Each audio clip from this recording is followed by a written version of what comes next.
তার আগে আপনি আমার নাম্বার চেয়ে বসলেন।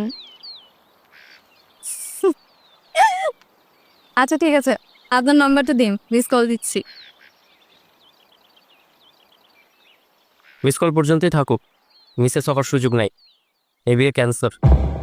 আন্টি মাস্টার্স পাস মেয়ে ছাড়া বিয়ে দেবে না। চলো।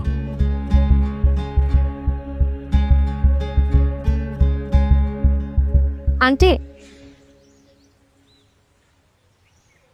বেয়াদবি মনে না করলে আপনি কতদূর পড়াশোনা করেছেন একটু জানতে পারি? অনার্স কেন? আপনি নিজেই তো মাস্টার্স পাস করেননি, অথচ ছেলের জন্য বউ খুঁজছেন মাস্টার্স পাস করা, বিষয়টা একটু কেমন হয়ে গেল না? বিষয়টা একদমই নর্মাল। আমার বড় মেয়ে এবং বড় মেয়ের জামাই দুইজনই মাস্টার্স পাস। তাছাড়া ছোট মেয়ে মাস্টার্স করেনি বলে তাকে এখনো বিয়েই দেয়নি। আমার পরিবারে মাস্টার্স পাস ছাড়া কেউ অ্যালাউ না। ঘরের মধ্যে মাস্টার্স পাস থাকা বেশি জরুরি নাকি ভালো মনের একজন মানুষ থাকা?